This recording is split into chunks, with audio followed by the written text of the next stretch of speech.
Hello dear student, कैसे हैं आप लोग। उम्मीद करता हूँ आप लोग अच्छे होंगे। मैं सेल्फ विनय कुमार बिन and welcome to my channel chem to by Vinay sir. तो आज हम स्टार्ट करने वाले हैं लिबर्टी पेपर सॉल्यूशन 2 की, जो कि जून 2024 के क्वेश्चन है। और इससे पहले हम लोगों ने लिबर्टी 1 के पूरे हर एक क्वेश्चन को डिटेल में किया है, और उसी सीरीज में हमारा सेकेंड पेपर जो है लिबर्टी सेट का, उसको डिस्कस करने वाले हैं, जो कि जून 2024 का है।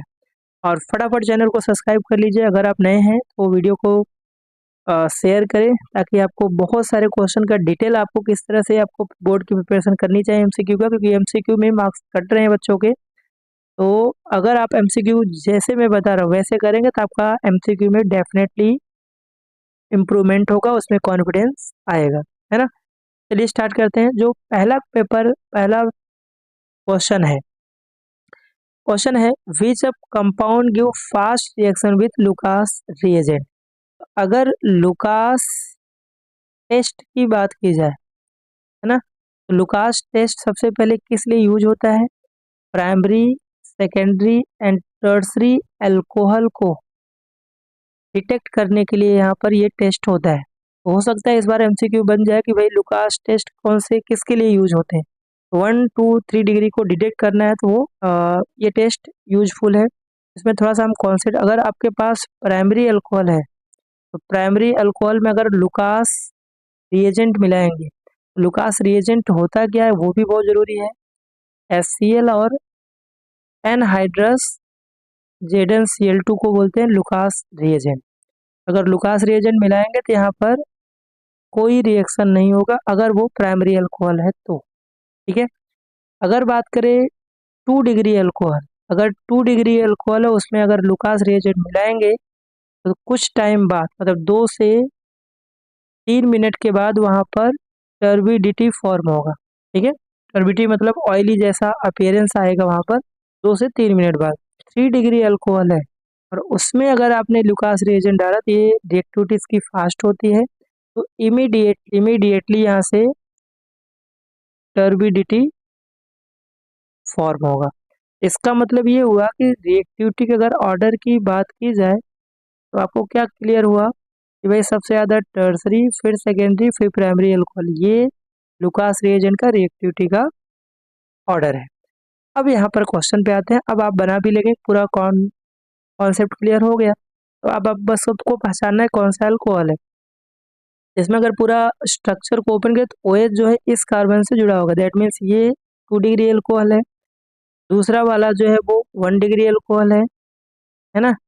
और तीसरे की अगर हम बात करें तो ये इसका टर्सरी अल्कोहल है। कैसे स्ट्रक्चर ओपन करेंगे, देखिए इस कार्बन से OH है और बाकी CH3 थ्राइस दिया है, ठीक है।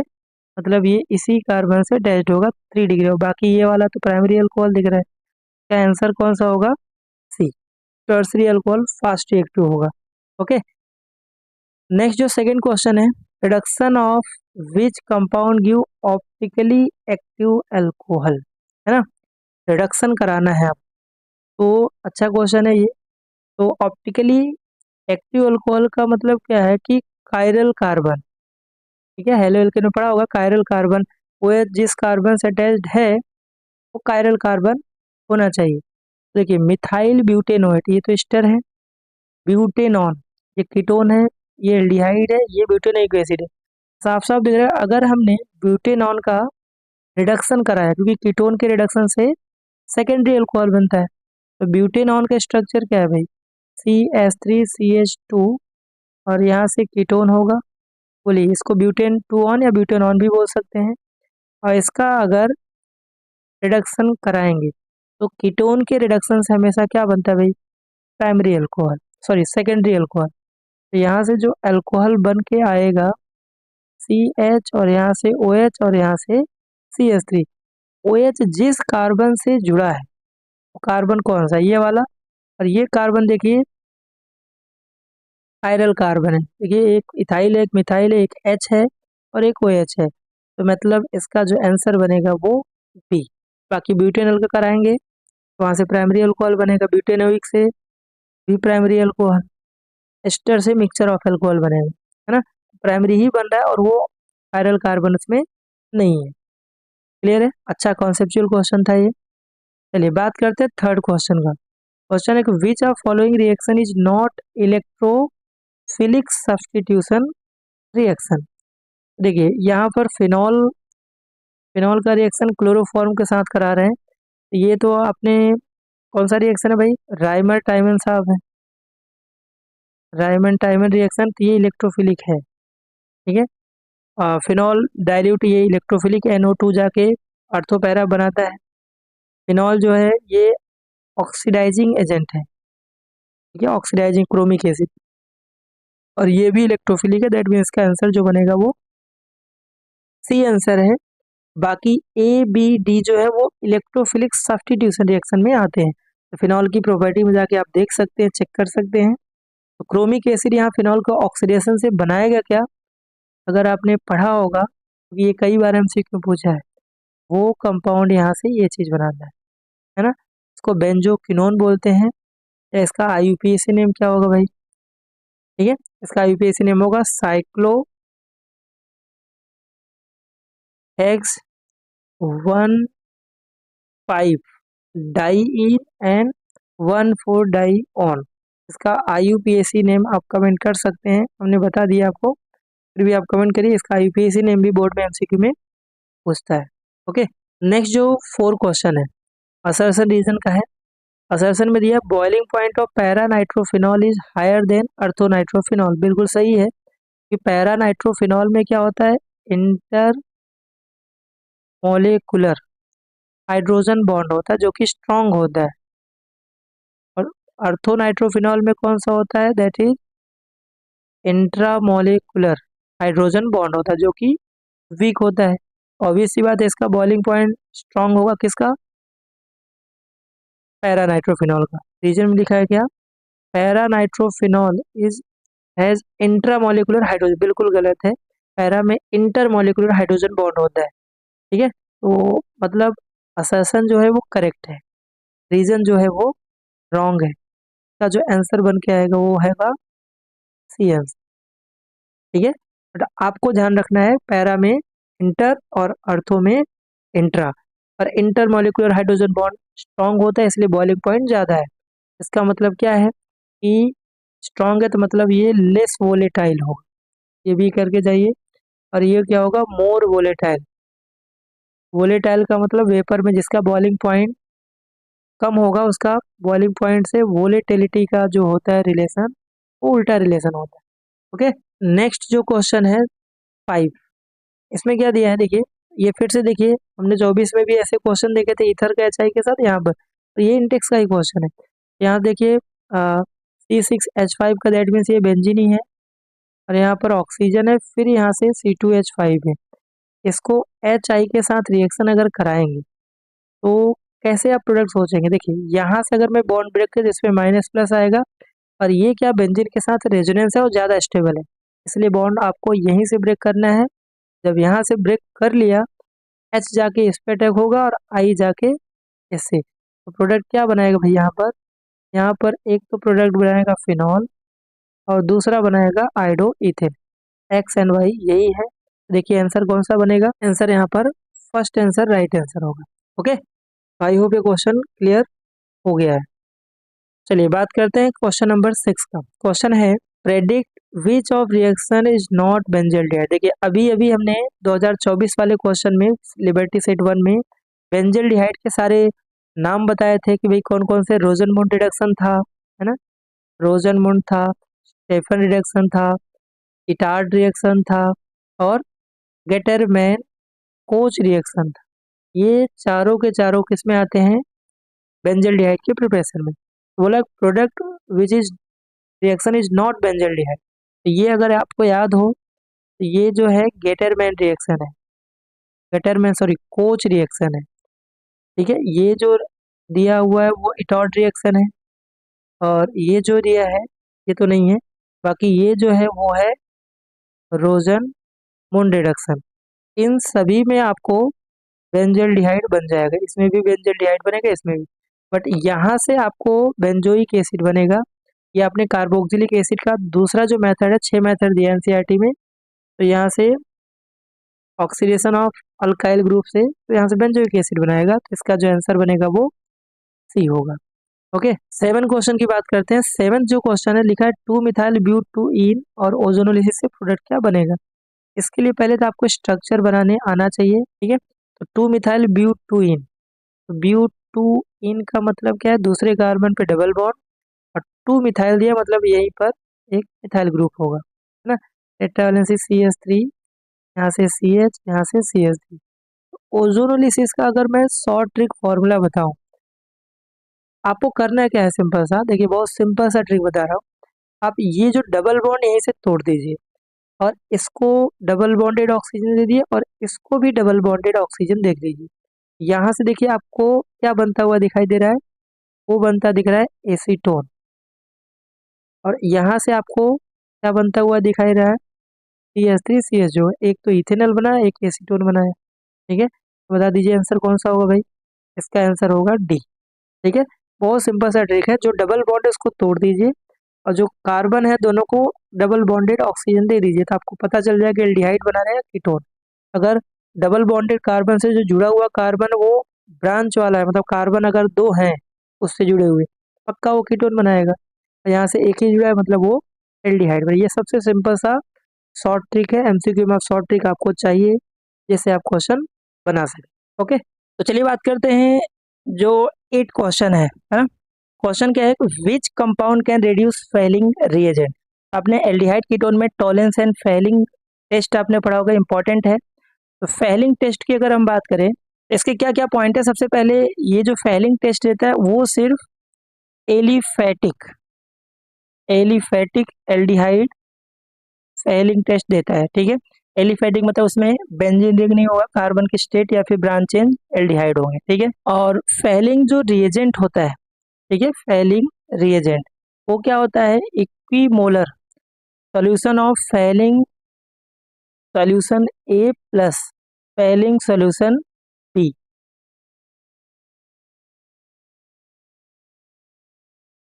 अगर बात करें फेलिंग रिएजेंट क्या होते हैं, तो वो भी बहुत इंपॉर्टेंट है।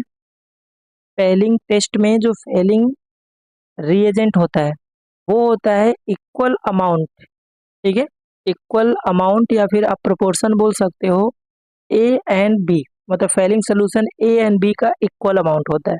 तो आपको ये भी जानना है कि फेलिंग सोल्यूशन A जो होता है वो कॉपर सल्फेट होता है और ब्लू कलर का सोल्यूशन होता है, और फेलिंग सोल्यूशन जो B होता है वो सोडियम या फिर पोटेशियम सॉल्ट होता है, इसका टार्टरेट का, ठीक है, टार्टरेट, जिसको रोचले सॉल्ट भी बोलते हैं। तो ये भी इंपॉर्टेंट है, हो सकता है इस बार रिएजेंट से कुछ आ जाए। और अगर हम बात करें इसके रिएक्शन का, तो कोई भी आप एलिफेटिक एल्डिहाइड ले लीजिए और उसका 2 मोल क्यूप्रस आयन के साथ रिएक्शन कराते हैं, और 5 मोल बेसिक मीडियम मतलब OH माइनस के साथ। तो यहाँ से ये जो CHO ग्रुप है ये ऑक्सीडाइज होगा किसमें, कार्बोक्सिलेट आयन में, प्लस यहाँ से Cu2O और प्लस यहाँ से 3H2O फॉर्म करता है। ये जो Cu2O होता है उसका नाम है क्यूप्रस क्यूप्रस ऑक्साइड, या फिर यहाँ पर लिख सकता है क्या, कॉपर फर्स्ट ऑक्साइड, ऐसा ऑप्शन आ सकता है। इसका जो कलर होता है अगर आपने पढ़ा होगा, इसका जो कलर होता है रेडिश ब्राउन प्रेसिपिटेट होता है, ठीक है, रेडिश ब्राउन PPT फॉर्म करता है। तो ये कंफर्म होगा कि भाई वो एलिफेटिक एल्डिहाइड है। ओके, तो अब यहाँ पर क्वेश्चन कौन समझते हैं, क्योंकि हमने पूरा फेलिंग टेस्ट जो है वो पूरा हमने यहाँ डिटेल में डिस्कस कर दिया है। अब यहाँ पर क्वेश्चन में which compound can reduce Fehling, तो आप अगर ऑप्शन देखें, देखिए एसीटोफिनॉन ये कीटोन है, ये टेस्ट नहीं देगा, एसीटोन ये भी कीटोन है, तो कीटोन तो फेलिंग एंड टॉलेंस टेस्ट देते ही नहीं। बेंजिल्डिहाइड ये आपका एरोमेटिक एल्डिहाइड है, ये भी टेस्ट नहीं देगा।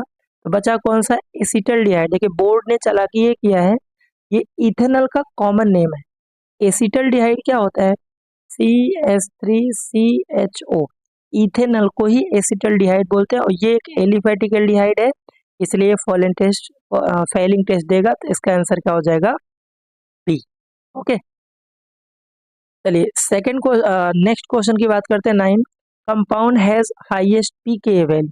देखिए एसिड के स्ट्रेंथ से रिलेटेड या K या Kb से रिलेटेड एक क्वेश्चन कंफर्म आना फिक्स है। तो इसका जो कॉन्सेप्ट है वो आपको इससे 2000 मार्च वाले क्वेश्चन में भी आया था। एसिडिक स्ट्रेंथ के वैल्यू के डायरेक्टली प्रोपोर्शनल और पी के ए वैल्यू से इन्वर्सली रिलेशन होता है। ठीक है, अब आपसे क्वेश्चन में ये बोला है कि हाईएस्ट पी के वैल्यू मतलब वीक एसिड जो होगा वही उसका आंसर होगा। अब अगर आप ध्यान से देखो सब में कार्बोक्सिलिक ग्रुप कॉमन है। यहाँ पर एक और फैक्टर आता है कि इलेक्ट्रॉन विड्राइंग जो ग्रुप होते हैं वो एसिडिक स्ट्रेंथ को बढ़ाते हैं और इलेक्ट्रॉन डोनेटिंग जो ग्रुप होते हैं वो एसिडिक स्ट्रेंथ को घटाते हैं। ये दो कॉन्सेप्ट हैं। इसके लिए आपको इलेक्ट्रॉन विड्राइंग ग्रुप भी पता होना चाहिए कौन कौन से होते हैं। तो इसमें ऑर्डर क्या होता है, सबसे ज़्यादा CF3, उसके बाद CCl3, उसके बाद नाइट्रो ग्रुप आता है, CN आता है, उसके बाद फ्लोरीन, क्लोरीन, ब्रोमीन और उसके बाद आयोडीन। सबसे पीछे कौन होता है, पीएच ग्रुप। ओके, ये सब जो ग्रुप है ये एसिडिक स्ट्रेंथ को बढ़ाते हैं।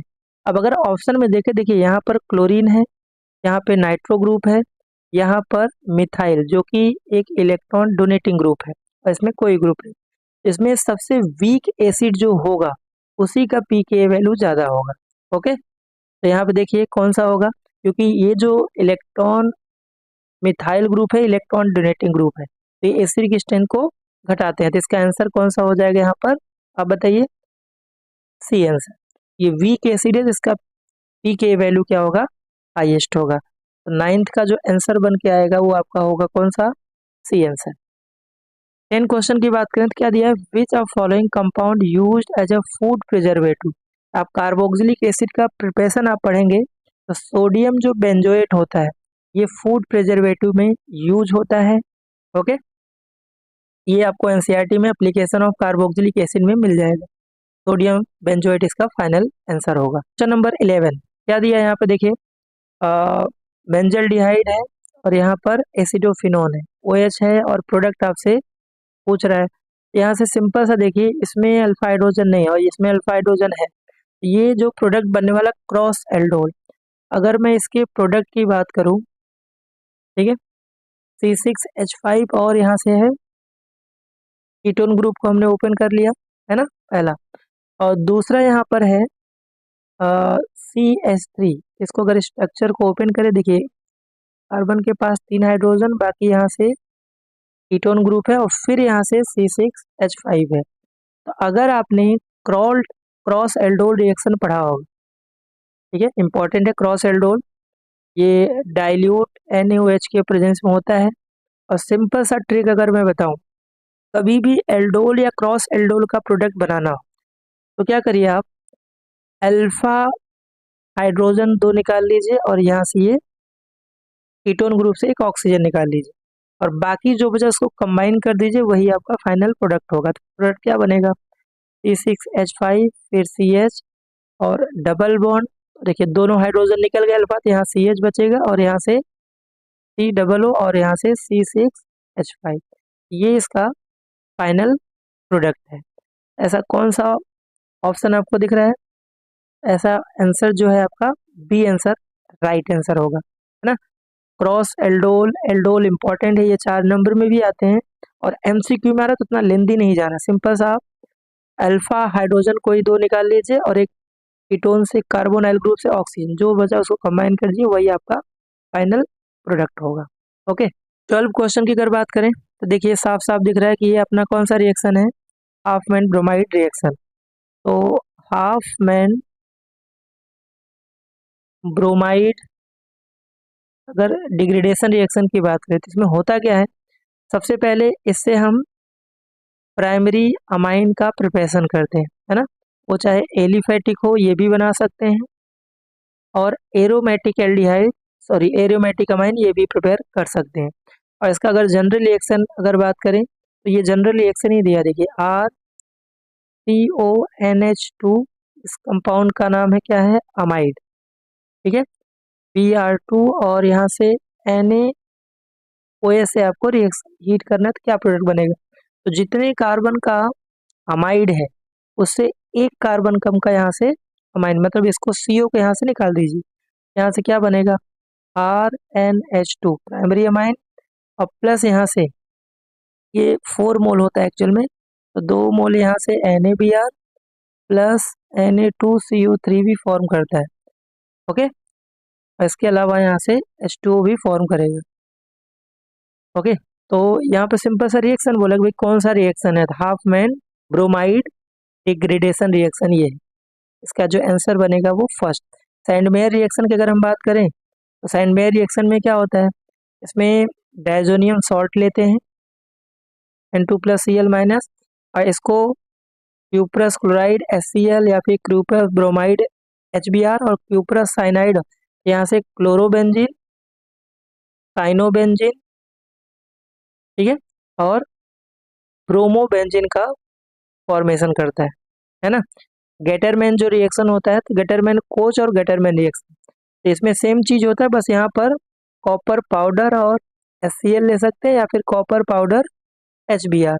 तो सेम यहाँ से क्लोरोबेंजीन, और अगर ब्रोमाइड लेंगे तो यहाँ से ब्रोमोबेंजीन फॉर्म करेगा।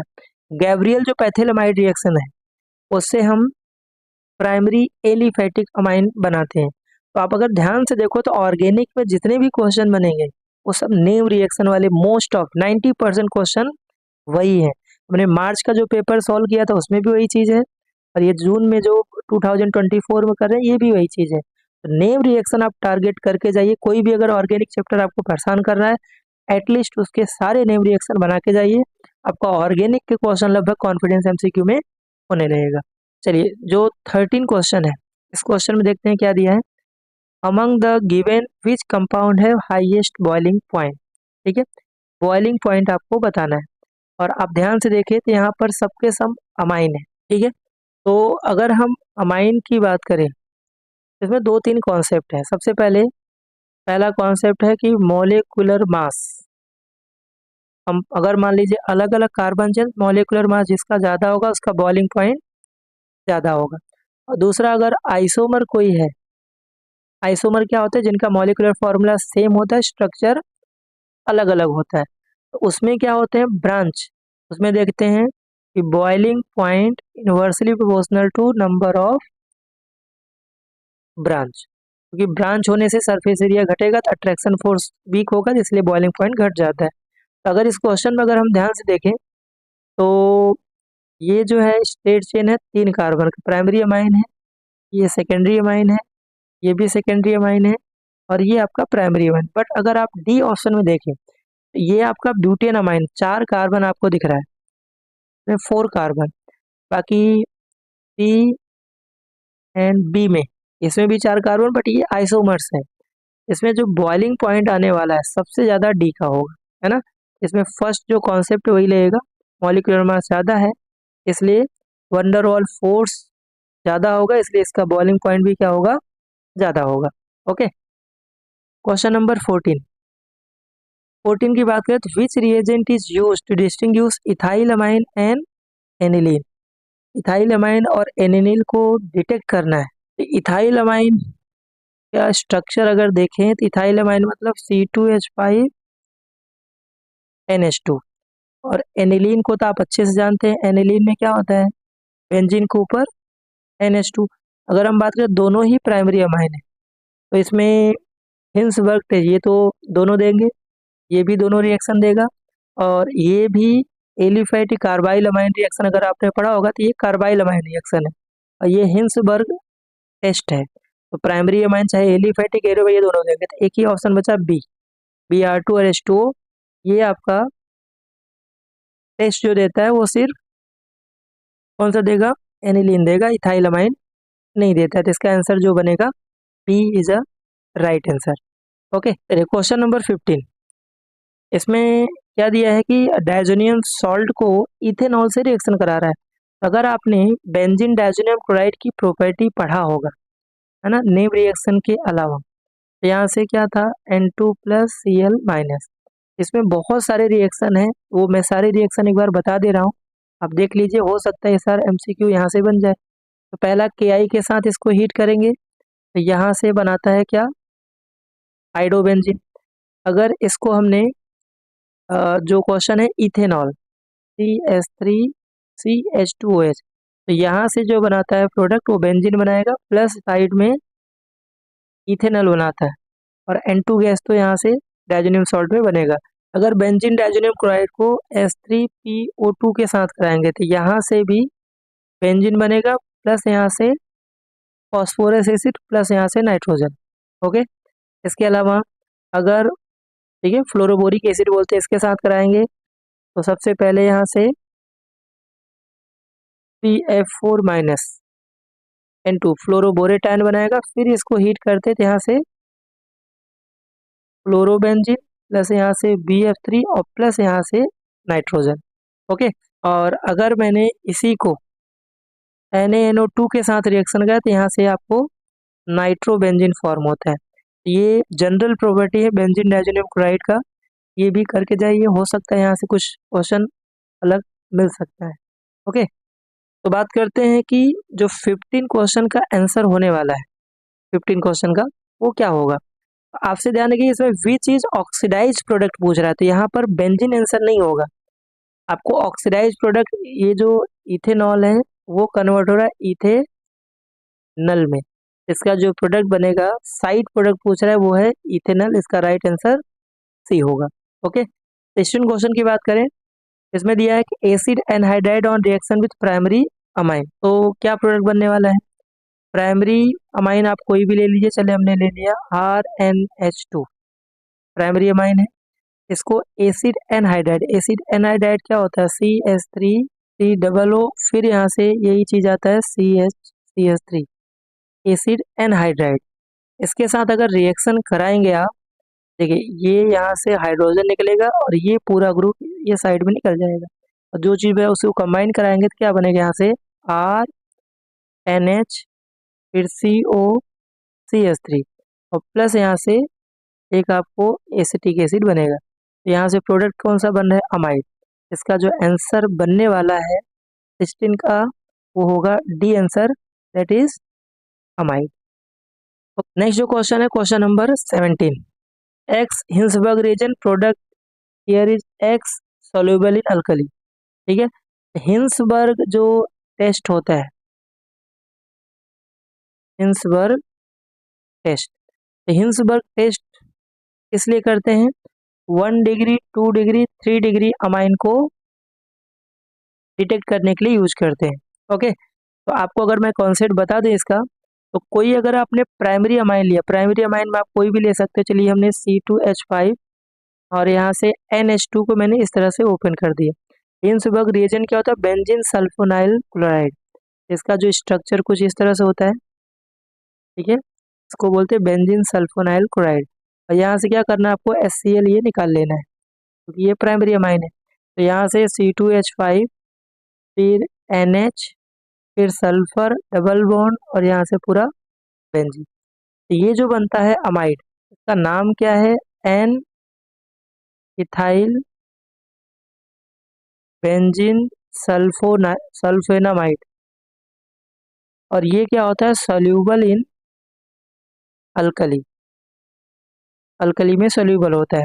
इसका मतलब यही क्वेश्चन का है, सोल्यूबल के, दैट मीन्स आपको कौन सा ढूंढना है कि जो इसमें आपका प्राइमरी अमाइन है वही इसका आंसर होगा। तो बताइए कौन सा प्राइमरी अमाइन है, ये जो है ये सेकेंडरी अमाइन है, ये सेकेंडरी अमाइन है, NH2 this is a primary amine और ये आपका सेकेंडरी अमाइन है। तो आंसर इसका जो बनेगा सी आंसर। ठीक है, अगर आपको प्राइमरी सेकेंडरी टर्सरी में दिक्कत है तो सिंपल सा कॉन्सेप्ट है, अगर आपको अमाइन में NH2 दिखे दैट मीन्स वो प्राइमरी है, अगर आपको सिर्फ NH दिख रहा है वो समझ जाना वो सेकेंडरी अमाइन है, और अगर नाइट्रोजन के पास एक भी हाइड्रोजन नहीं है दैट मीन्स वो टर्सरी अमाइन है। तो primary amine he soluble in alkali होता है जो प्रेसिपिटेट फॉर्म करता है। ओके, और टर्सरी अमाइन इससे रिएक्शन करता ही नहीं है, और सेकेंडरी अमाइन को जब हिंसबर्ग रिएजेंट से चेक कराते हैं तो वहां से एन एन डाईथाइल बेंजीन सल्फेनामाइड जो कि इनसोल्यूबल होता है अल्कली में। ये भी एक नेम रिएक्शन है, ये भी आपको करके जाना है। क्वेश्चन नंबर 18 बोला है कि which is bicyclic, which is bicyclic. तो बाईसाइक्लिक की अगर हम बात करें, ये जो गोनाइन होता है ना, डीएनए में 4 बेस होते हैं, AGCT, adenine, guanine, cytosine, thymine. इसमें जो गोनाइन होता है, कैपिटल जी से डिनोट करते हैं गोनाइन, ये एक बाईसाइक्लिक होता है। ये कई बार क्वेश्चन रिपीट, बाईसाइक्लिक बेस होता है और इसी को प्यूरिन बेस भी बोलते हैं। ये दोनों आंसर आप ध्यान रखिए गोनाइन को, ठीक है। अगर हम बात करें आरएनए में, आरएनए में जो 4 बेस होते हैं ए जी सी यू होता है, यूरेसिल इसमें होता है ना। बाकी डीएनए के जो फर्स्ट 3 एजीसी वो सेम टू सेम होता है। तो यहाँ से भी क्वेश्चन कई बार पूछते हैं, इसको भी आप थोड़ा सा ध्यान देके जाए। 19 जो क्वेश्चन है, बोला कि कौन सा इसमें रिस्पॉन्सिबल है for development of secondary male characteristic like deep voice and facial hair. Biomolecule का हार्मोन्स वाला जो टॉपिक है, वहां से कम आपको 10-12 एमसीक्यू मिलेंगे और हर साल वहां से एक एमसीक्यू बनता है। इसको थियोरेटिकल क्वेश्चन है टोटली। तो टेस्टोस्टेरोन जो है वो इन डेवलपमेंट के लिए रिस्पॉन्सिबल होता है, तो इसका आंसर जो बनेगा वो सी होगा। ओके, चलिए क्वेश्चन नंबर 20 क्या दिया है, विच कार्बोहाइड्रेट प्रेजेंट इन लीवर। तो ग्लाइकोजन जो होता है, ठीक है, ग्लाइकोजन, तो ग्लाइकोजन जो होता है लीवर में प्रेजेंट होता है। और ग्लाइकोजन के बारे में और थोड़ा डिस्कशन करें, इसको एनिमल स्टार्च भी बोला जाता है, क्या, एनिमल स्टार्च। इसके अलावा ये हाईली ब्रांच होता है, सबसे ज़्यादा अमाइलोज और अमाइलोपेक्टिन से भी हाईली ब्रांच इसमें होता है, ठीक है। इसके अलावा स्टोर कहाँ पर होता है, जो कि आपको क्वेश्चन पूछा है, स्टोर होता है लीवर में, के अलावा मसल्स में भी होता है, इसके अलावा ब्रेन में भी होता है, ईस्ट एंड फंगी में भी ये प्रेजेंट होता है, ठीक है। ये भी आपको थोड़ा ध्यान रखना। फिलहाल तो इसका आंसर जो होगा लीवर में पूछा है तो ग्लाइकोजन। इसके अलावा ये एनिमल स्टार्च क्यों बोलते हैं, जब भी बॉडी को ग्लूकोज की जरूरत होती है एनिमल को, तो ये क्या करते हैं, ग्लूकोज में टूट जाते हैं। ओके, इसका आंसर फाइनली ये होगा। क्वेश्चन नंबर 21, ये विटामिन से रिलेटेड है ना। तो अगर हम बात करें B1 जो विटामिन है, B2 विटामिन है, B6 है, इसके अलावा विटामिन सी है ना। तो B1 जो विटामिन है, इसका जो केमिकल नेम है दैट इज थायमाइन, ठीक है, इसका नाम है थायमाइन। B2 जो है उसका जो नाम है दैट इज राइबोफ्लेविन, ठीक है, राइबोफ्लेविन। B6 का जो नाम है, B6 मतलब फर्स्ट का जो होगा उसका नाम है पायरिडॉक्सिन, पायरिडॉक्सिन। और विटामिन सी तो सबको पता है, इसको बोलते हैं स्कॉर्बिक एसिड। 2024 पूछा तो कौन सा विटामिन इसमें एसिडिक नेचर है, तो स्कॉर्बिक एसिड। तो इसका मतलब इसका जो आंसर बन के आ रहा है 21 का, वो आंसर कौन सा होगा, देखिए इसमें जो आंसर बन के आ रहा है वो है सी आंसर, ठीक है। तो अगर आपको ट्रिक याद करना है सिंपल सा, B1 B2 एंड B6 का, इसको ध्यान रखिए TRP, ठीक है, TRP। B1 का क्या हो गया, थायमाइन, R से राइबोफ्लेविन, P से पायरिडॉक्सिन। तो TRP याद होगा तब आपको ऑप्शन तो आपको दिया होगा, वहां से आप दिमाग लगा सकते हैं। ओके, तो ये आपको ध्यान रखिए, विटामिन 2 टाइप के होते हैं, फैट सोल्यूबल, वाटर सोल्यूबल, है ना। फैट सोल्यूबल में कीड़ा होता है, ठीक है, विटामिन के, vitamin E, vitamin D A. तो फर्स्ट जो पेपर है लिबर्टी का, उसमें मैंने डिटेल में पूरा विटामिन बताया है। ये ट्रिक TRP आप याद रखिए, B1 B2 B6।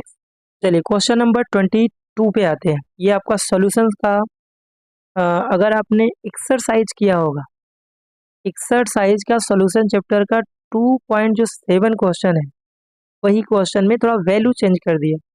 यहाँ पर क्वेश्चन है, solution is obtain by mixing 400 gram of 25% solution and 600 gram of 40% solution by mass. What is the mass percentage of resulting solution? तो सबसे पहले हम इसमें क्या करेंगे, टोटल मास निकालेंगे सॉल्यूट का। तो टोटल मास ऑफ सॉल्यूट वो आपको निकालना है। तो कैसे निकालेंगे, देखिए 400 का कितना दिया है, 25%, ठीक है, प्लस 600 का कितना दिया है, 40%, ठीक है, इसको सॉल्व कर लीजिए। ये हो गया 4 टाइम, यहाँ से हो गया 6 टाइम, और ये पूरा सॉल्व करेंगे तो यहाँ से कितना आएगा, ये तो हो जाएगा कितना 100 प्लस ये कितना होगा 240। तो सम करेंगे, मास ऑफ सॉल्यूट कितना आ रहा है 340 ग्राम, ये सॉल्यूट का मास होगा। ओके, और अगर टोटल मास सॉल्यूशन की बात करें, टोटल मास ऑफ सॉल्यूशन, तो दोनों का सम कर दीजिए, 400 प्लस 600, तो आ जाएगा कितना 1000 ग्राम। अब आपको मास परसेंटेज सॉल्यूशन का निकालना है, तो क्या फॉर्मूला होता है, weight of solute divide by weight of solution into 100। Okay, तो बस हमने दोनों सॉल्यूट एंड सॉल्यूशन का मास निकाल लिया है। तो क्या करिए, आप डिवाइड कर दिए, 340 डिवाइड में 1000 इंटू परसेंटेज है तो 100 आपको करना होगा। यहाँ से निकालेंगे तो 34% इसका आंसर आ रहा है। इसका आंसर क्या हो जाएगा, सी। ओके, एक्सरसाइज का ही क्वेश्चन है 2.7।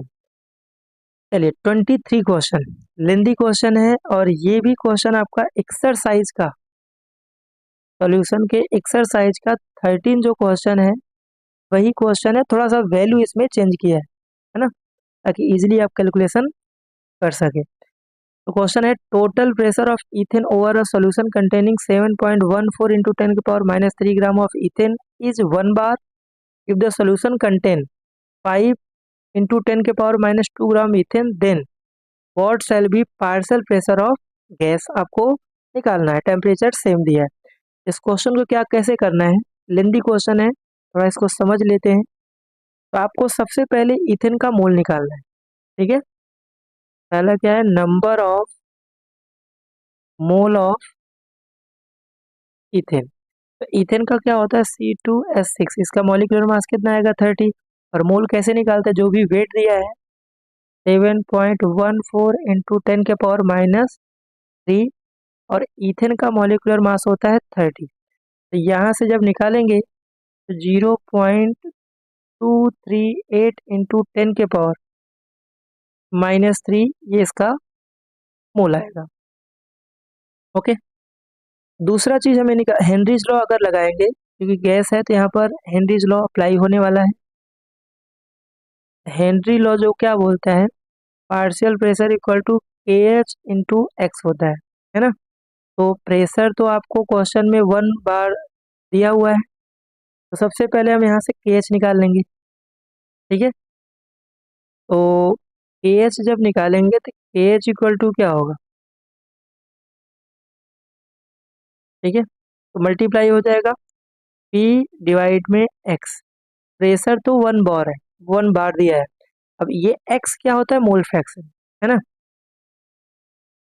Mole fraction. सॉल्यूट का मोल फ्रैक्शन चलो हमने मान लिया कितना, सॉल्यूट का तो मोल हमने निकाल लिया 0.238 इंटू 10 के पावर -3, और डिवाइड में होता है टोटल मोल। तो टोटल मोल 2.38 इंटू 10 के पावर 3 प्लस एक्स, क्योंकि हमें सॉल्वेंट का मोल नहीं पता है। और यहाँ पर जो वैल्यू है, एक्स की जो वैल्यू है वो बहुत ज़्यादा है, किससे, 0.238 इंटू 10 के पावर -3 से। इसको क्या करेंगे, ये वैल्यू को नेग्लेक्ट कर देंगे। तो फाइनली जो के एच बन के आ रहा है, के एच, वो क्या हो जाएगा, के एच हो जाएगा एक्स अपॉन, क्योंकि ये ऊपर चला जाएगा, एक्स अपॉन 0.238 इंटू 10 के पावर आ जाएगा -3 बार। ये हुआ के एच की वैल्यू। ओके, अब यहाँ से क्या करना है, अभी क्वेश्चन खत्म नहीं हुआ है, हमने के एच निकाल लिया। अब यहाँ पे क्या करना है, अब यहाँ पर हमें निकालना है number of moles of ethane, जो दूसरा आपको दिया हुआ है सॉल्यूशन में 5 इंटू 10 के पावर -2 ग्राम। तो यहाँ पर फिर से हम मोल ऑफ इथेन निकालेंगे।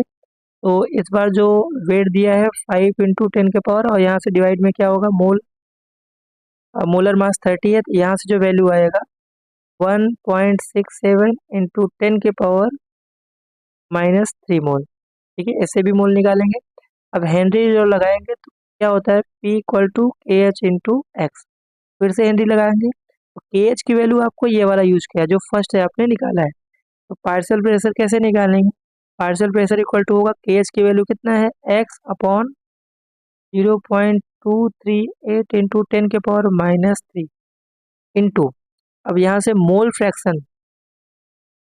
फ्रैक्शन कैसे निकालेंगे, मोल फ्रैक्शन कितना उसमें भी निगलेक्ट कर देंगे, तो ये 1.67 10⁻³ और मोल फ्रैक्शन टोटल होता है, तो इसको वैल्यू क्या होगा, एक्स की वैल्यू बहुत ज़्यादा है 1.67 इंटू 10⁻³ से, इसको नेगलेक्ट कर देना है आपको, सीधा डिवाइड में एक्स आ जाएगा। अब इसी को सिंप्लीफाई कर लीजिए, वही आंसर है, एक्स एक्स कैंसिल आउट, तो फाइनली जो प्रेशर बन के आएगा वो 7.01 बार होगा। इसका आंसर क्या होगा 7 बार, है ना। हालांकि ये एमसीक्यू टाइप का क्वेश्चन नहीं है, ये क्वेश्चन 2 या 3 नंबर में आएगा, बट बोर्ड में पूछा है तो एमसीक्यू तो आपको थोड़ा सा करना पड़ेगा। ओके, तो यहाँ पर दो चीज़ है, पहले हमने जो दिया था वेट उससे मोल निकाला, उससे हमने केएच वैल्यू निकाल लिया।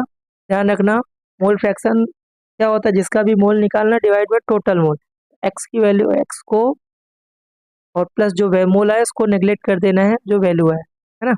ये क्वेश्चन थोड़ा सा 1-2 बार प्रैक्टिस करके जाइए, लेंथी क्वेश्चन है, ऐसे क्वेश्चन एमसीक्यू में नहीं आने चाहिए, बट आया है तो थोड़ा ध्यान रखिए। चलिए बात करते हैं 24 क्वेश्चन, है ना। दिया है under identical condition which equal solution have equal freezing point, molecular mass यहाँ पर ग्लूकोज यूरिया का दिया हुआ है। इस क्वेश्चन का कॉन्सेप्ट क्या है कि डेल्टा टी एफ, है ना, freezing point delta T F equal to क्या होता है I A F into molality होता है ना। अब आपको इसमें ऑप्शन के अकॉर्डिंग जाना है, जहां पर डेल्टा टी एफ की वैल्यू जिस ऑप्शन में बराबर आ जाए वही आपका आंसर होगा। तो अगर मैं चेक करूं, जैसे इसका आंसर जो है तो बी वाला है, तो बी को अगर चेक करें तो इसका यूरिया के लिए अगर हम डेल्टा टी एफ निकालें तो यूरिया का आई की वैल्यू तो 1 ही होता है इंटू के एफ इंटू, है ना। तो मोलिटी क्या होती है 6 ग्राम दिया है और सॉल्वेंट का वेट 100 है, तो यूरिया का मॉलिक्यूलर मास कितना होता है 60, है ना। मोलिटी को ओपन करेंगे तो क्या होता है भाई W2 इंटू 1000 डिवाइड में M2 इंटू W1, यही होता है मोलिटी। तो वेट आपका 6 ग्राम है, यूरिया का मॉलिक्यूलर मास 60 इंटू 1000 डिवाइड में W1 कितना दिया है वेट 100 ग्राम। इसको अगर सिंप्लीफाई करेंगे तो यहाँ से देखिए ये पूरा कैंसिल आउट होगा और यहाँ से ये भी कैंसिल आउट, सीधा सा यहाँ से आ रहा है के एफ इंटू 1।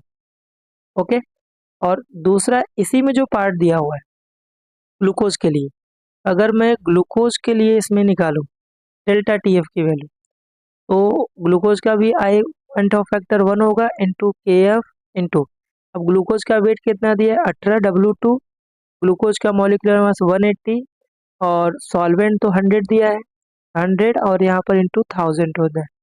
इसको भी पूरा सिंप्लीफाई करेंगे तो यहाँ से भी ए एफ इंटू 1 ही आ रहा है। देखिए ये दोनों डेल्टा टी एफ की वैल्यू दोनों के लिए बराबर है, तो आपका आंसर कौन सा होगा बी। बाकी सब में निकालेंगे तो ये दोनों की वैल्यू इक्वल नहीं होगा, तो इसीलिए बी आंसर का फ्रीजिंग पॉइंट यहाँ पर बराबर है। ओके, ऑप्शन के अकॉर्डिंग इसमें जाना था। नेक्स्ट जो है 25 क्वेश्चन दिया है कि which one of following mixture is ideal solution. Simple सा आइडियल सोल्यूशन आपको एग्जाम्पल पता होना चाहिए, और आइडियल पूछे तो और आसान है, जो पढ़ने में एक जैसा लगे, जैसे एसीटोन क्लोरोफॉर्म ये नॉन आइडियल है, एसीटोन इथेनॉल नॉन आइडियल है, हेक्सेन एंड हेप्टेन पढ़ने में एक जैसा रहता है, तो पक्का यही आपका आइडियल सोल्यूशन। फिनॉल एनिलीन ये भी नॉन आइडियल है, ठीक है। इसके अलावा आइडियल जो सोल्यूशन होते हैं में और कौन से हैं, आप ब्रोमो इथेन क्लोरो इथेन, ठीक है, chloro ethane, benzene benzene and toluene, ठीक है, सब एक जैसे लग रहे हैं, ये सब भी क्या होते हैं आइडियल सोल्यूशन के एग्जाम्पल है। तो अगर एग्जाम्पल पता है 2-3 बार पढ़े हो तो ऑप्शन यहाँ से बन जाएगा। चलिए बात करते हैं 26 क्वेश्चन। क्वेश्चन है कि in which solution solubility of solute decreases with increase temperature, ठीक है, सोल्युबिलिटी डिक्रीज टेम्परेचर बढ़ाएंगे। तो अगर आपने हेनरीज लॉ पढ़ा होगा, ठीक है, हेनरीज लॉ, तो वहां से आपने क्या चीज पढ़ा हुआ है कि अगर किसी भी गैस को वाटर में लिक्विड में डिसॉल्व करते हैं तो वो एक्सोथर्मिक रिएक्शन होता है। आपने एक पढ़ा होगा कि भाई KH directly proportional to temperature and inversely proportional to solubility of gas in liquid. ये कॉन्सेप्ट आपने पढ़ा होगा हेनरीज लॉ में। ठीक है, तो क्यों ऐसा है, क्योंकि ये एक्सोथर्मिक, किसी भी गैस को वाटर में डिसॉल्व करते हैं तो वो एक एक्सोथर्मिक है। तो आपको ऑप्शन में क्या देखना है, कहाँ पर गैस को वाटर, तो आप देखो डी आंसर। तो डी आंसर को ध्यान से देखो, तो क्लोरीन गैस को वाटर में डिसॉल्व कर रहा है, तो मतलब ये उल्टा रिलेशन है, तो आंसर फाइनली क्या बन जाएगा, डी। बात करते हैं 27 क्वेश्चन। क्वेश्चन है among the given solution which one has highest boiling point under similar condition. ठीक है, सिंपल सा डेल्टा टी बी क्या होता है, आई के बी इंटू मोलैलिटी, ये फॉर्मूला होता है। आपको बस ये देखना है क्योंकि कंसंट्रेशन मोलैलिटी सबका वन है, ये तो कॉमन है, के बी वैल्यू कॉमन है। अब यहाँ पर सीधा सा आई की वैल्यू पे डिपेंड करता है। तो आई की वैल्यू में अगर आप सॉल्ट देखो FeCl3, तो ये कैसे टूटेगा, Fe+3 और 3 क्लोराइड है, इसमें एन की वैल्यू कितना है, 4 है ना। तो हाईएस्ट इसी जिसमें होगा वही आंसर होगा। और NaCl को अगर ब्रेक करो, Na+Cl- इसमें 2 आ रहा है।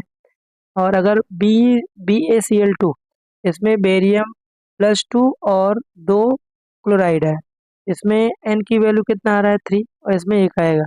तो हाईएस्ट किसमें है, FeCl3 में 4 आयन में टूट रहा है, तो नंबर ऑफ सॉलिड पार्टिकल ज़्यादा है। इसका जो colligative property elevation in boiling point भी क्या होगा, ज़्यादा होगा, तो आंसर क्या होगा, ए। अगर इसमें पूछा सबसे कम डी आंसर हो जाता। ओके,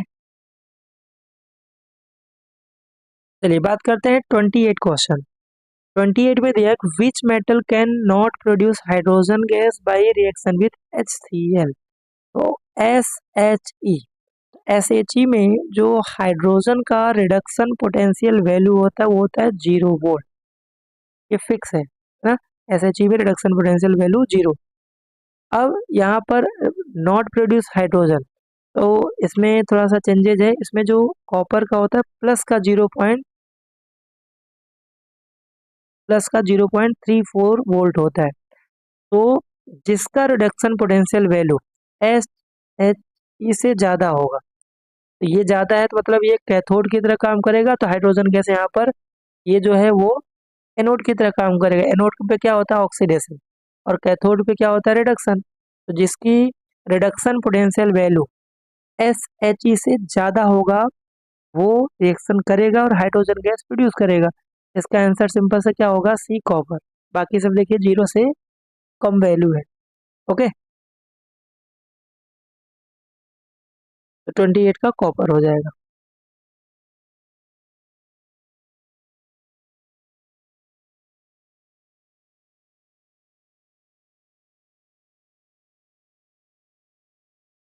ट्वेंटी नाइन क्वेश्चन है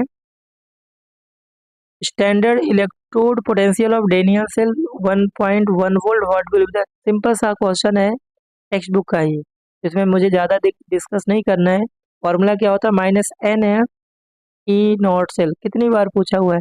एन की वैल्यू कितना आएगा, 2, 1 फेराड की वैल्यू 96500, है ना, इंटू E0 सेल 1.1 वोल्ट, ये जूल में है ना। तो यहाँ से सिंप्लीफाई करेंगे, ठीक है, तो ये जूल में है, किलो जूल में होगा, 1000 से डिवाइड हो जाएगा जो भी इसमें आएगा, तो जो आंसर बनेगा माइनस का 212.27 किलो जूल होगा, ये जूल में आएगा।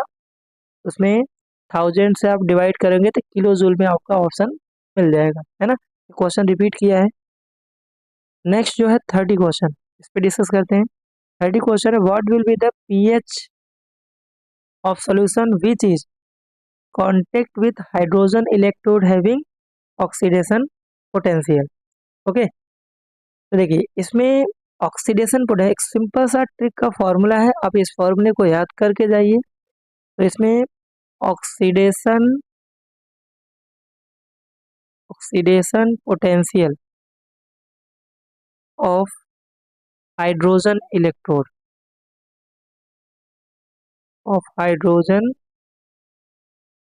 इलेक्ट्रोड वो जो होता है 0.0529 इंटू pH होता है ना। ये एक फॉर्मूला है। अब आपको pH वैल्यू, ऑक्सीडेशन पोटेंशियल कितना दिया है आपको, 1.7, और आपसे pH पूछ रहा है, तो बताइए क्या करेंगे। ये वैल्यू दिया है, ये वैल्यू फिक्स है, pH निकालना है, तो सीधा सा इसमें डिवाइड कर दिए, 0.177 डिवाइड में 0.0529, का आंसर 3.3, तो अप्रोक्स में यहाँ पर 3 फाइनल आंसर होगा। क्या आंसर क्या बनेगा, ए। 30 का क्या आंसर हो जाएगा भाई, ए आंसर। ठीक है। और अगर यहीं पर मान लीजिए suppose reduction potential of hydrogen electrode पूछता, यही फॉर्मूले 0.0529 इंटू pH होता है। हो सकता है इस बार ऑक्सीडेशन पोटेंशियल पूछा है, रिडक्शन पूछे तो यही वैल्यू, और सेम फॉर्मूले में साइन अपोजिट होगा। क्यों, क्योंकि आपने पढ़ा होगा reduction potential equal to minus oxidation potential. Reduction potential value जो दिया हो साइन अपोजिट कर दो तो ऑक्सीडेशन आएगा, और ऑक्सीडेशन पोटेंशियल जो दिया हो साइन अपोजिट कर देंगे तो रिडक्शन पोटेंशियल वैल्यू आएगा। 31 क्वेश्चन बोला कि what act as reducing agent in dry cell. तो ड्राई सेल की जो कहानी है उसको भी बहुत डिटेल में आपको पढ़ के जाना है। अगर मैं बात करूँ ड्राई सेल का, ठीक है, तो ड्राई सेल में जो एनोड होता है वो बना होता है जिंक का, कैथोड जो होता है वो बना होता है कि इसका ग्रेफाइट, ग्रेफाइट मतलब कार्बन। इसमें जो पेस्ट यूज होता है वो होता है अमोनियम क्लोराइड और एनहाइड्रस ZnCl2 का। इसमें जो ब्लैक कलर का पाउडर आपने पढ़ा होगा वो था MnO2 प्लस कार्बन का। इसके अलावा इसका जो सेल पोटेंशियल होता है वो होता है 1.5 वोल्ट। ठीक है। अब दो चीज रह गई, एनोड और कैथोड का रिएक्शन, जो कि हमारा क्वेश्चन है। एनोड पे ऑक्सीडेशन क्या हो रहा था, Zn+2 में जा रहा था, और कैथोड पे क्या हो रहा था इसका reaction, MnO2 plus ammonium ion plus एक इलेक्ट्रॉन, और यहाँ से MnO और OH, और प्लस यहाँ से NH3। आप देखिए यहाँ पर जिंक का ऑक्सीडेशन हो रहा है, दैट मीन्स ये है रिड्यूसिंग एजेंट, और यहाँ पर देखिए Mn, इस पे +2 चार्ज और यहाँ पर +3 चार्ज, यहाँ पर हो रहा है रिडक्शन, मतलब ये है आपका ऑक्सीडाइजिंग एजेंट। ठीक है। इसमें जो आंसर होगा, हमें क्या पूछा है, रिड्यूसिंग एजेंट कौन सा है, रिड्यूसिंग जिसका ऑक्सीडेशन होता है, और रिड्यूसिंग दैट मीन्स इसका जो आंसर बनेगा वो होगा zinc. Okay.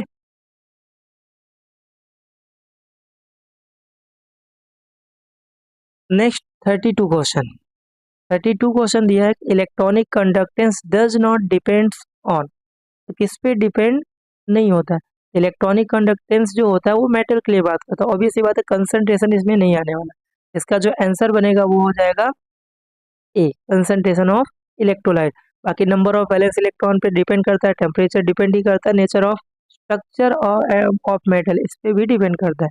Theoretical proper question है, हो सकता है यहाँ पर इस बार आयनिक कंडक्टेंस का आ जाए, तो वहाँ पर भी आप थोड़ा सा ध्यान करके जाइए। 33 जो क्वेश्चन है, how much electricity in term of faraday is required to produce 2.7 gram of aluminium from the molten Al2O3।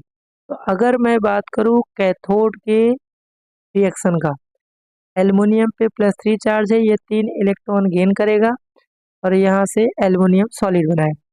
तो यहाँ पर देखिए 3 इलेक्ट्रॉन है, मतलब ये 3 फैराड हो गया। वेट आपको दिया हुआ है, ऐसा क्वेश्चन एक्सरसाइज का 12, 13, 14 है, करके जाइएगा। हमें फैराड पूछा हुआ है ना, तो देखिए एल्युमिनियम का 27 ग्राम ऑफ एल्युमिनियम कितने फैराड रिक्वायर्ड पड़ रहा है, 3 फैराड की रिक्वायर हो रहा है। इसलिए 1 ग्राम के लिए कितना होगा, 3 डिवाइड में 27, और इसलिए क्वेश्चन में कितना 2.7 ग्राम इंटू 2.7 ग्राम कर देंगे, इसका जो आंसर बन के आएगा 0.3 फैराड इसका फाइनल आंसर है। तो इसका आंसर जो बनेगा वो क्या होगा, डी आंसर होगा। ओके। 34 क्वेश्चन, मैग्नेटिक मोमेंट से मैंने बोला है, इससे पहले जो लिबर्टी का first paper solution short trick भी मैंने बताया था, तो वहाँ से क्वेश्चन आना तय है। हाईएस्ट मैग्नेटिक मोमेंट, तो मैग्नेटिक मोमेंट का जो फॉर्मूला होता है under root N N plus two होता है। तो सिंपल सी बात है, एन की वैल्यू 1 हो सकता है, 2 हो सकता है, 3 हो सकता है, 4 हो सकता है, एन की वैल्यू 5। इसका जो मैग्नेटिक मोमेंट आएगा, अगर अनपेयर्ड इलेक्ट्रॉन एन की वैल्यू 1 है तो 1.73, 2 आएगा तो 2.8, 3 आएगा 3.8, 4 आएगा तो 4.8, 5 आएगा तो 5.8। आपको क्या ढूंढना है, इसमें एन की वैल्यू हाईएस्ट है। अगर मैं Fe+3 की बात करूँ तो आयरन का एटॉमिक नंबर 26 होता है ना, तो 3 इलेक्ट्रॉन निकालना है तो 2 इलेक्ट्रॉन यहाँ से जाएगा 0, और डी में 6 इलेक्ट्रॉन होते तो इसमें 5 बचेगा। तो यहाँ से डी की वैल्यू कितना आ रहा है, डी में 5 unpaired electron. No doubt answer इसका ये होगा। ओके, बाकी अगर मैं पूछूं क्रोमियम में +3 में कितना होगा, तो क्रोमियम का क्या होता है 3d4s, इसमें 1, इसमें 5। तो अगर 3 इलेक्ट्रॉन निकालेंगे तो एस से 1 इलेक्ट्रॉन, यहाँ से 2 इलेक्ट्रॉन, इसकी एन की वैल्यू कितना आएगा 3।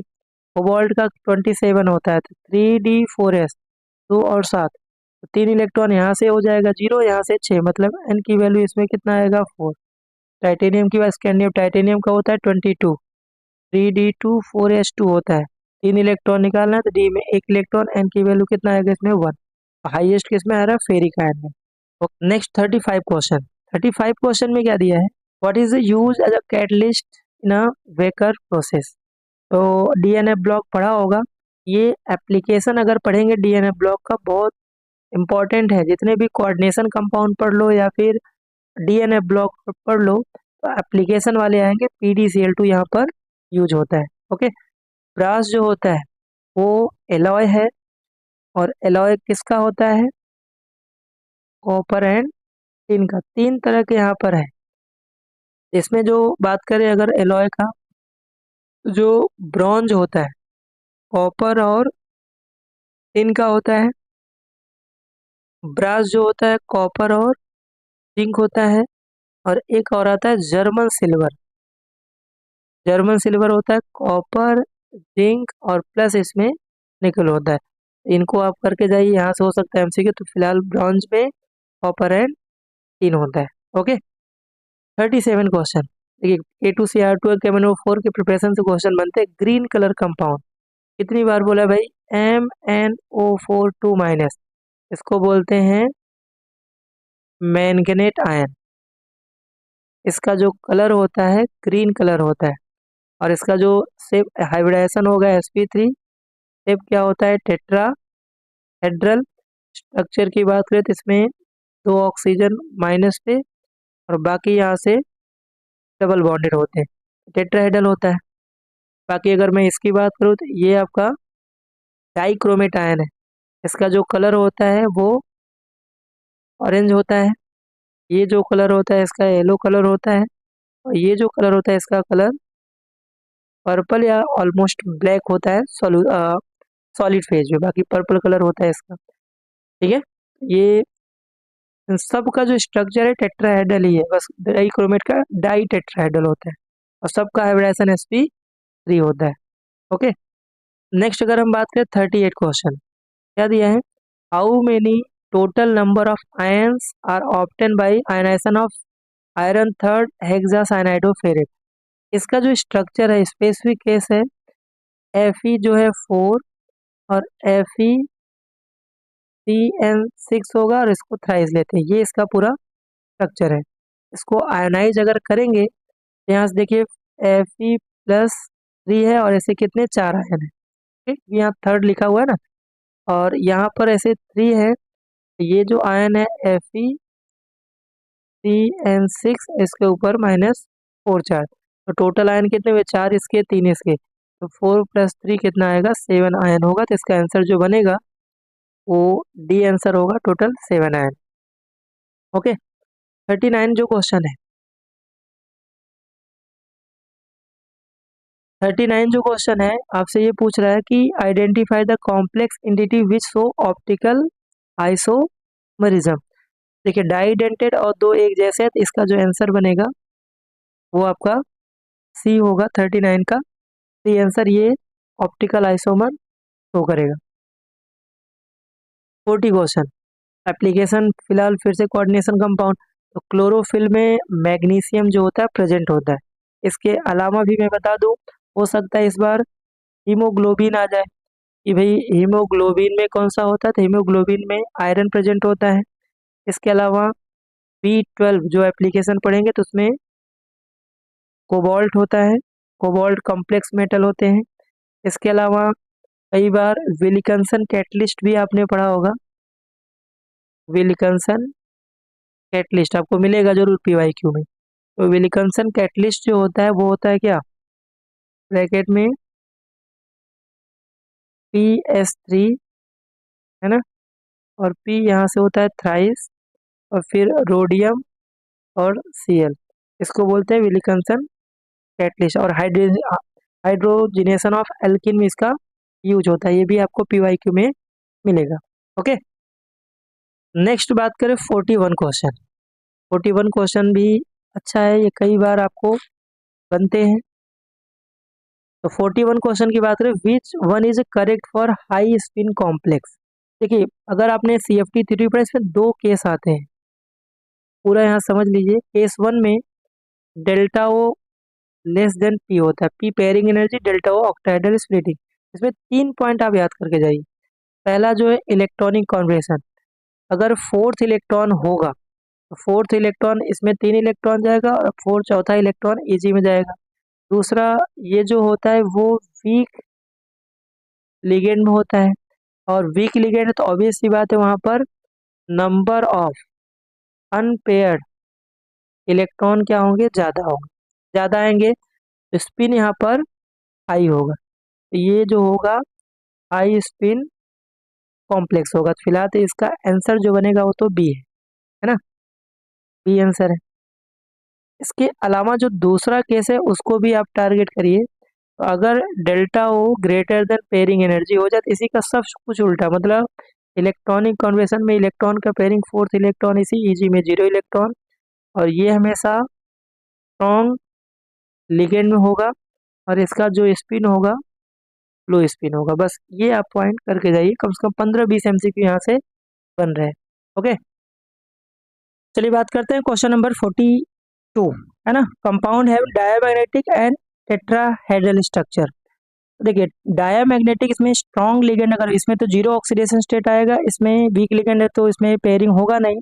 इसका जो बी आंसर है, इसको अगर चेक करें तो देखिए Ni पे +2 चार्ज आएगा है ना, तो 3D4S, इसमें 0 इलेक्ट्रॉन, इसमें 3D में 8 इलेक्ट्रॉन। 8 इलेक्ट्रॉन अगर फिलअप करोगे तो पहले एक एक इलेक्ट्रॉन आएगा और उसके बाद 6 7 8 है ना, तो पेयरिंग होगा क्योंकि CN जो होता है एक स्ट्रॉन्गली फील्ड लिगेंड होता है, तो ये तो डायमैग्नेटिक हो जाएगा है ना।